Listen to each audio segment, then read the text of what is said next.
بسم اللہ الرحمن الرحیم۔ السلام علیکم ناظرین و سامعین۔ ایک بہن کہتی ہیں کہ میری ایک سہیلی تھی، اس کے 2 چھوٹے چھوٹے بچے تھے، اچھی زندگی گزار رہی تھی کہ اچانک اس کو ایک بیماری لگ گئی۔ بیماری اتنی شدید تھی کہ بڑھتی جا رہی تھی۔ اس بیماری کو کینسر بھی کہہ سکتے ہیں، یہاں تک کہ اس کے سر کے بال وغیرہ بھی اترنے لگے تھے۔ وہ بہت زیادہ لاغر اور کمزور ہو چکی تھی۔ ڈاکٹر کو دکھایا، علاج چل رہا تھا، مگر امید کی کوئی کرن نظر نہیں آ رہی تھی۔ ایک دن حسب معمول چیک اپ کے لیے ڈاکٹر کے پاس گئی۔ ٹیسٹ ہوئے تو رپورٹس وہی منفی آئیں، بلکہ اس بار ڈاکٹر نے اسے تسلی دینے کے بجائے انتہائی دل ہلا دینے والی بات کہی کہ آپ کے پاس صرف 6 مہینے باقی رہ گئے ہیں۔ آپ کی بیماری ناقابل علاج ہے اور اگر ادویات دی جائے تو زیادہ سے زیادہ 8 ماہ آپ زندہ رہ سکتی ہیں۔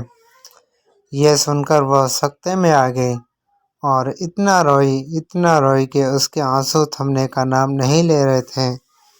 گھر آ کر اس نے مجھے فون کیا اور تمام بات بتائی، لیکن وہ فون پر بھی اتنا رو رہی تھی کہ مجھ سے بھی برداشت نہیں ہوا، اور فون بند کرنے کے بعد میں سیدھا اس کے گھر پہنچ گئی۔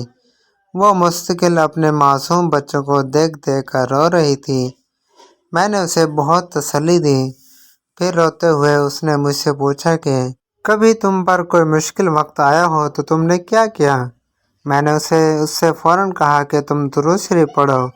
اس نے میری بات سنی تو مگر وہ چاہتی تھی کہ وہ فوراً ٹھیک ہو جائے اور میں بالکل ٹھیک ہو جاؤں۔ میں اسے یہی کہتی رہی کہ تم درود شریف بھیجو نبی پاک صلی اللہ علیہ وسلم پر، دیکھنا تم بالکل ٹھیک ہو جاؤ گی۔ اس نے میری بات پر عمل کرنا شروع کر دیا اور روز جتنا ہو سکتا درود شریف بھیجتی سرور کونین خاتم الانبیاء حضرت محمد صلی اللہ علیہ وسلم پر۔ کچھ دنوں بعد اس کو اپنے اندر کچھ بہتری محسوس ہونے لگی۔ وہ سمجھی کہ دواؤں کی وجہ سے میری طبیعت ٹھیک ہو رہی ہے۔ 3 ماہ بعد وہ ڈاکٹر کو واپس چیک اپ کروانے کے لیے گئی۔ اس نے جانے سے پہلے پھر مجھے فون کیا اور بہت زیادہ گھبرائی ہوئی تھی کہ پتہ نہیں اب کیا رپورٹس میں آئے گا۔ میں نے اسے پھر تسلی دی کہ تم نبی پاک صلی اللہ علیہ وسلم پر درود بھیجتی ہو، دیکھنا درود پاک کی برکتوں سے سب بہتر ہوگا انشاءاللہ۔ پھر اس کے ٹیسٹ ہوئے اور ڈاکٹر نے اسے ایڈمٹ کر لیا اور کہا کہ رپورٹس 10 گھنٹے کے بعد آئیں گی۔ 10 گھنٹے کے بعد رپورٹس آئیں تو مزید اسے 3 گھنٹے انتظار کے لیے کہا گیا۔ اسی اثناء میں وہاں سے لیب ٹیسٹ والوں کا گزر ہوا تو انہوں نے اس کو دیکھا اور ایک دم رک کر اس کا نام پوچھا اور پھر اس کے شوہر کا نام پوچھا تو اس نے اثبات میں سر ہلا دیا۔ پھر وہ حیرت سے آپس میں سرگوشی میں کہنے لگے کہ یہ رپورٹ تو انہی کی ہے، اور اس سے کہا کہ آپ میرے ساتھ اندر ڈاکٹر کے پاس آئیں۔ وہ اندر گئی تو ڈاکٹر نے اس کی رپورٹس کی اسکیننگ کی اور اسے بغور دیکھنے لگے۔ پھر اس سے کہا کہ آپ اس طرف آ کر بیٹھیں۔ وہ ڈاکٹر کے قریب والی کرسی پر جا کر بیٹھ گئی۔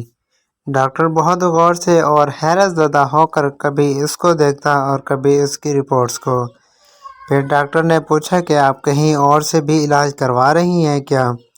اس نے کہا نہیں، یہاں سے علاج ہو رہا ہے اور بس اسلام آباد میں ایک جگہ دکھایا تھا تو انہوں نے آپ کے پاس بھیج دیا۔ پھر ڈاکٹر نے کہا کہ اچھا کہیں سے انجیکشن لگوا رہی ہیں؟ تو اس نے کہا کہ نہیں، میں کہیں سے انجیکشن بھی نہیں لگوا رہی۔ اب وہ بہت گھبرا گئی اور اس نے ڈاکٹر سے کہا کہ ڈاکٹر صاحب کیا بات ہے، آپ مجھے کیوں کنفیوز کر رہے ہیں؟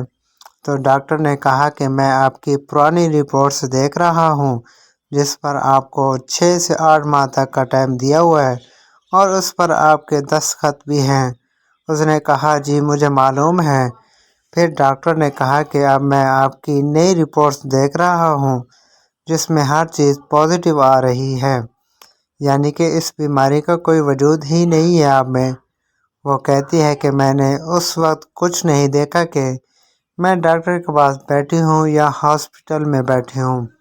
میں اسی وقت کرسی سے اٹھی اور وہیں زمین پر سجدے میں گر گئی اور اتنا روئی کہ جب رو رو کے میرے آنسو تھم گئے تو مجھے تسلی دے کر سب نے اٹھایا۔ پھر میں نے ڈاکٹر کو بتایا کہ ڈاکٹر صاحب، مجھے میری دوست نے کہا تھا کہ تم درود شریف پڑھو، تو میں رات کو سونے سے پہلے 300 بار نبی پاک صلی اللہ علیہ وآلہ وسلم پر درود بھیج کر سوتی تھی، اور یہ سب درود کی برکتوں سے مجھے اس جان لیوا بیماری سے شفا ملی ہے۔ اب وہ الحمدللہ مکمل صحت یاب ہے، اسے کوئی تکلیف نہیں ہے، گھر کے کام بھی باقاعدگی سے کرتی ہے اور بچوں کو بھی سنبھال رہی ہے جیسے اسے کوئی بیماری تھی ہی نہیں۔